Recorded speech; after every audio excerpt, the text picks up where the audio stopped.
do you want to start and introduce yourself? Okay, I will.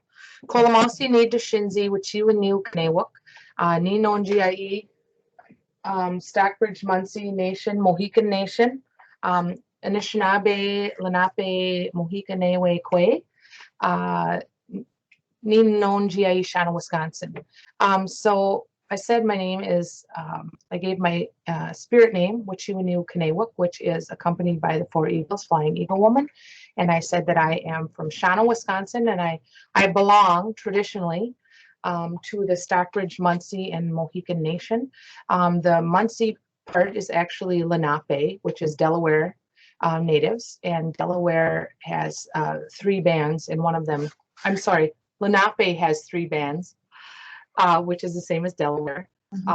And one of them is Muncie. So that's where the Delaware comes in, is through the Muncie. And so the language I was speaking was Lenape with a Muncie dialect. We also have Mohican language too, but I'm not that gifted that I can learn a second language yet. Indigenous language that would be. And I'm the president of Bowman Performance Consulting and founder, and sister company to Improve Group, colleague and friend of Leah's for decades. And I also have a job. My part-time work, my moonlighting work, is at the University of Wisconsin-Madison, where I'm an associate scientist. I just got an upgraded title. So I'm doing, culturally responsive, equitable evaluation and systems evaluation and thinking and technical assistance and blah, blah, blah. So that's sort of, I'm sort of the same, Nikki, whether I'm at BPC or UW. I get paid differently and probably called different things depending on if I'm in the .com or .edu. But so happy to be here. And, I haven't been with Improve Group for 20 years, but I've been with Leah, I would say almost a decade through AEA. And I'm just really looking forward to sort of reflecting with you on how many years it took us to get to 2020. Because for years we would, we'd scheme and collaborate in good ways at conferences, and that friendship just sort of grew over the years. And then I would say we probably put in bids together for, what would you say, 3 or 4 years at least? Yeah. At least. And finally in 2020, we landed 3 of them, didn't we? Yeah, I think maybe 4. Lordy B, there's so much that's out what a there. Year. I know, my goodness. Yeah.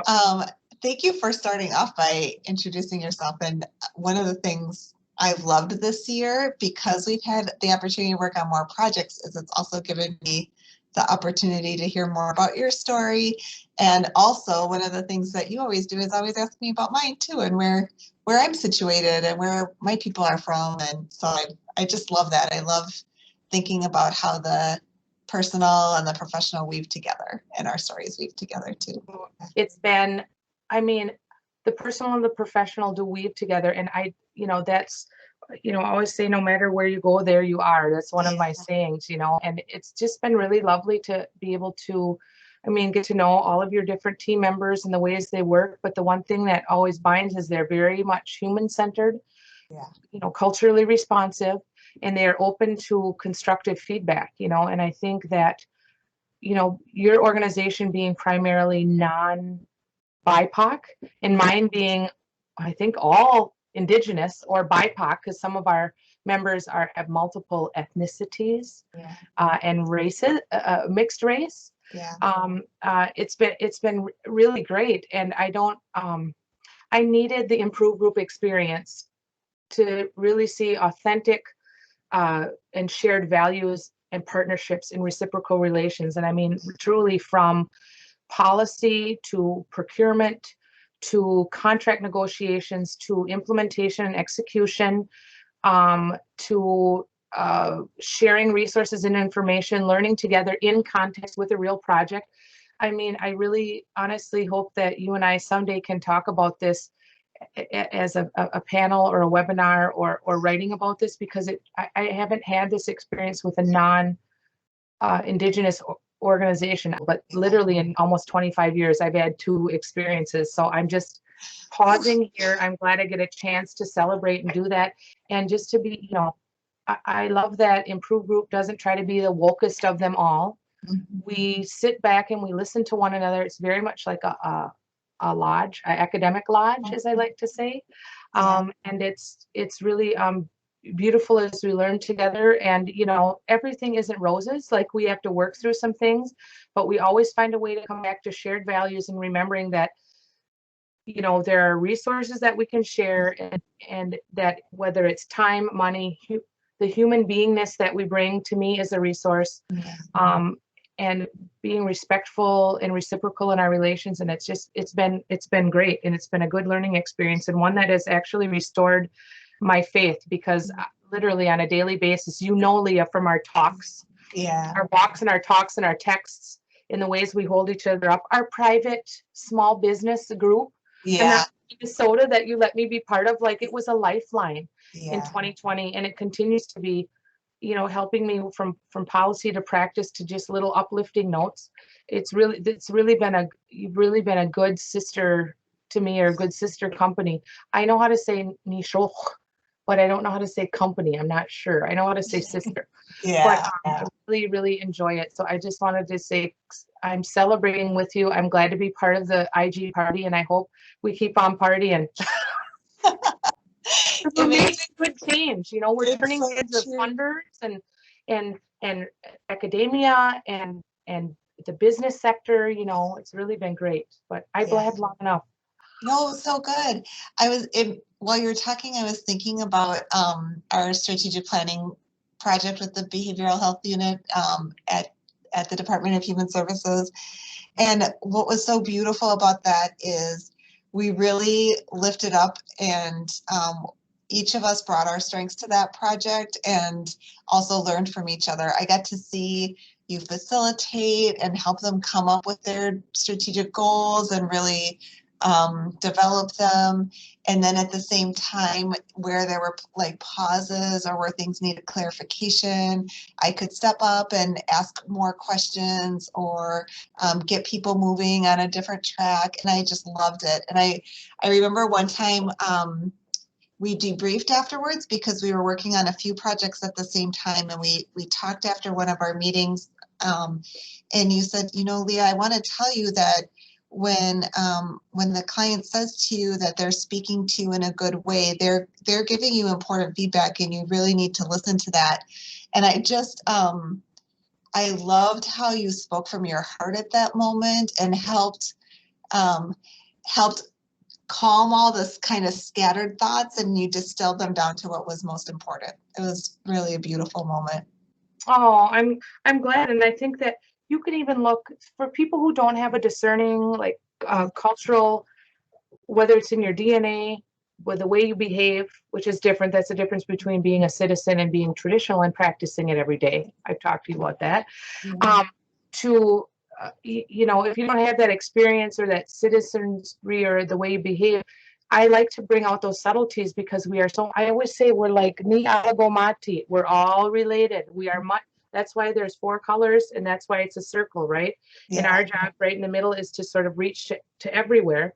And when our tribal folks that we've worked with on many of these projects start praying in front of you, start sharing in front of you, calling you brother or sister. Like, there are all these subtleties that you may not know. I feel like that's part of my job as Uchiwaniu Kanewuk, to bring out those and build connections, build bridges, not walls. And so I think we're much more alike, and I really like being able to code talk in a professional or academic way, because I think a lot of times by either laughter or those heartfelt sentiments, you can bring a lot of people in, and you can sort of lower their anxiety or insecurity level, you know, or being nervous about stepping on people's toes. And, you know, that I really saw that a lot, not only with you, but with all of your staff. You know, we were teasing each other by the end, and teasing is another cultural indicator. Or if you laugh and you can see which are missing, that should be another indicator. But no, I could tell that our clients that we work with felt super comfortable with you. And you were very gracious, because you were the prime for that. You know, you're a procurement conduit, right, to help make that happen. You are a protector of our communities, because you value how important it is to have indigenous scholars doing the work alongside of you in Indian country. And that, like, literally for all of our projects in 2020 and now going into 2021, and I'm sure there'll be more, even more in the future, that is a way that you are undoing the harm of colonization, like literally doing that. And it's good for our native and non-native folks to see how this work can be done in this way, like evaluation or research or these projects as medicine, truly, because they haven't been. So, you know, I know some people want some big prolific transformative global change, but I'm saying a lot of it is local, and we're doing it one, like we literally have done it one decision, one day, 1 week, 1 month, one project, one step at a time. Yeah, one step at a time. Mhm. For sure. You used a word a lot this year and in previous years too about being a good auntie, and either thinking about the people who've been good aunties to you or the people that you were being a good auntie to. And one of the things, I don't know if I told you this, that when I was thinking about my leadership style more than a year ago, I thought, oh, the kind of leader I want to be is like an auntie, someone who really focuses on love and relationship and wanting the best for you. And it's not mothering in the sense of like caretaking and nagging or what, but it's really like just having the people that I work with best interest in heart. And I felt like we were two aunties on the ship together this year, just thinking about our communities and the people we love and who we were caring for. It was really great. It sure was. Yeah. What was I gonna say? There was one other thing about I think the 2020 pandemic was also good because I got to know you and all of your staff a lot better because I could see inside your house. Yeah. I'm sorry you couldn't see inside my house a lot because I don't have, where I live, I don't have strong internet connection. That's why I'm always here. But honestly, just getting an on the ground look of what, not just COVID, but Black Lives Matter. And then how that transferred. I mean, it's already was in our work, but it heightened it even more. Yeah. It made us understand on the ground what was going on, not just whatever was splashing on the news. That the American Indian movement, I heard from your team members, as well as like Vidya Shankar, who also works with us on projects, how they sort of, we've been organizing for a while now, so they're like protected and make sure stuff wasn't looted. I mean, there were so many things in 2020 that you're just like, we'll never forget this year. But in some ways, it was unique and allowed us to uniquely be involved not only in each other's lives or see a little bit more into the paintings or pictures or whatever, your kids, your dogs, whatever, but it also allowed us to sort of be more intimately connected with what's actually going on the ground, you know? Absolutely. That is so true. That ability to be part of each other's lives, I think I wouldn't trade that for anything. I loved, like you said, you're more often at your office than at your house, but that didn't stop you from sometimes sending me a picture on your walks or of your tree and what you decorated, you know. So just like being part of each other's lives gave us that sense of like, we're on this walk together, this path together. And oh, I wouldn't trade it for anything. It was such a treat. Just good good check-ins, you know, just good mental and emotional health, lots of mental and emotional health, and just practicalness of, and sharing what you're crying over, scared about, transitions you're going through, trying to, whether it's figure out a pandemic or figure out a fussy partner or project, you know, man. And we went on, with some of our clients, we really went on magic carpet rides, you know, because some of BPC's clients are sort of non-conventional and they're out there, you know, and we're not, Native Americans, tribes, whatever, are not as sort of visible in the data or the work or the conversations that people have. And so it was, you know, it was super, it was nice to not have to like worry about, oh my God, is she driving home thinking this is nuts, you know, or whatever. You were like totally open to everything. Yeah. Again, something that most people aren't. Yeah, but makes life that much sweeter and so much richer. It was so great. Now let's see. I want to think about, I liked some of the themes that I've heard from your other, you know, because I like stalk or follow or fan or whatever Improve Group's YouTube channel. Yeah. But like, I know we've talked about the different expertise and creative work that we pull from each other, but I can say that real boringly, I feel more comfortable in teams and being able to use that. I really like the process that you used for Freedom Lodge. That was so great. Questions and articulating the theory of change, and the summary of that sort of, parts of it made the design document. It also made that early process made the report, but it also is what sort of helped give impetus to that metaphysical theory of change that I had been working on. Expanding our capacity to take on larger projects. You are in the system. You understand state of Minnesota procurement system. You understand the foundations, the nonprofits, and the kind of the business or .com private sector. So that's really been helpful, not only from, I know we've asked your team questions about how do you set up in the Minnesota procurement system. And, I mean, if I'm being honest, I really don't care. I'll be improved group sub forever. I'd rather have you do that. I just want to do the work. Yeah. But that gets at one of your themes too about skill set and capacity issues. I mean, we were able to not only have access to these projects, but access to the funding that supported BPC and our staff. And, I know in turn you feel like your teams have had access to training and growing your capacity with culturally responsiveness and indigenous, the indigenous portfolio. And I think that's going to lead us into even more projects, Yeah. I don't think any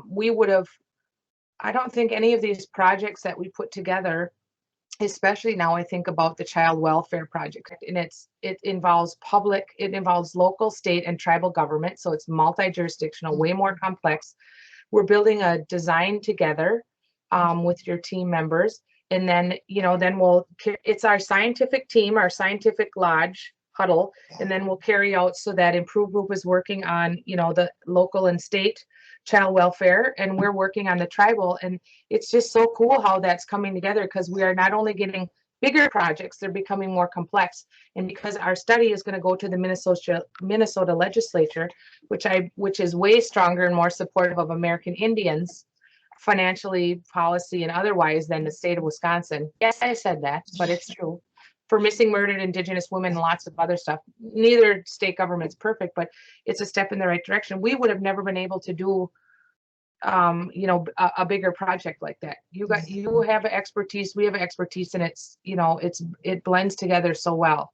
100%. There were several projects that we did that I don't think, without you, we wouldn't have been able to do a good job, because we wouldn't have been listening or aware of the culturally responsive indigenous aspects of it that we needed to be aware of. And you really opened our awareness, helped us understand things, helped us look at things from a really culturally specific lens and with a lot of cultural humility. And there were projects that we wouldn't have been able to access without you either. I know for our GBC project, you had a relationship to that project. And because of that, we were able to. Auntie. Yes, Auntie. When I say the Eastern Door is all about relationships, I mean, that's so true. I mean, I think it's true for most projects, but especially, Indian country.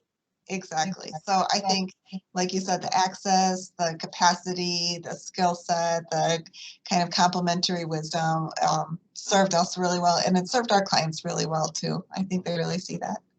So I want to ask you, so given like where we've been and where we're going, what's exciting, or what are you looking forward to, like for 2021 or beyond, whether that's professionally as we work and look towards more contracts or implement the new one that we have, or like, I don't know, scholarly or academically speaking, Okay, so in a really abstract way, I'm interested in how to build an economy on a spirit of collaboration rather than competition and capitalism. So this idea of how, instead of competing for the same projects or same, dollars or resources, instead, how can we make those resources and projects and dollars go farther and mean more by collaborating? So I want to explore that a lot more. Okay, I have an idea about that. Yeah. I wish we would start rewarding, like how they have Arthur Ashe Award for sportsmanship, or leadership. I think it's Walter Payton. I think there's a Walter Payton for NFL football. I Yeah. wish they had that for academia or evaluation. So for instance, the Bush Foundation gives out a Bush Award for really great Native organizations, right? And I don't know if they do non-Native, but I wish that whether it was the, who was the Val Internet people? Oh, yeah. They, Yeah. I wish the AEA or the Bush Foundation or someone would give awards out to I wish they would give a collaborative award out for the type of partnership we have. Yeah. And from that, not only would it be an award and it would be high visibility, maybe there's money tied to it so that we could actually write up what we do. Yeah. You know I what I'm agree. saying? I don't know who you bring that up to if you're on the Minnesota Council of Foundations or maybe through Minnesota Evaluation Association, but I really think if you want to see more of it in the spirit of collaboration, strengths-based, I think more of that, it needs to almost be like visible public service announcement and things tied to it so that you can start making a compendium of these best practices, or whether they're best practices, publications, video vignettes, but I really think that we need to start doing that. I mean, from everything from procurement to bidding to training people to true decision making where there's two leaders at the top, Jen and I, and there's lots of Beltway bandits that are their subs, and I won't mention names, but they're big names, and they're just like, well, who is this Nikki and her BPC team? And I'm like, it's Dr. Bowman, number one. Right. But I wish they would do that. That sounds good. And I know that in the spirit of, is it Edgar Villanueva? I don't remember how you say his name. Decolonizing Wealth. Yeah. Yeah. I mean, we can make a living even in a pandemic, and we can make relationships in a life. Absolutely. Making a life. That is exactly what it is. Yep. Yeah. I think so many of those fellowships award individual excellence and individual competence, which is amazing too. Like, I love seeing the superstars but I think there is not enough recognition and reward for collaborative learning, relationship building, building something really cool together. We need a different unit of analysis. Yeah. Instead of individual. But yeah, and I mean, I think about the groups that we worked with. I feel like we rolled in there, we walked in with soft moccasins, and we rolled in the way that they would have, and they have said that to us. You know what I'm saying? You saw it in our year in review, but there's tons of emails that we always get, from those folks, that we work with. So those are the things that are, priceless, as they say. Absolutely. I save all of them. So if I die, I save them all too. If I die in the cards you get in the mail, so I'm like, if I die, then somebody can look in this folder, and if nobody has anything nice to say, at least I sort of have started. Look, I'm working even when I'm dead. You know what I'm saying? Absolutely. Absolutely.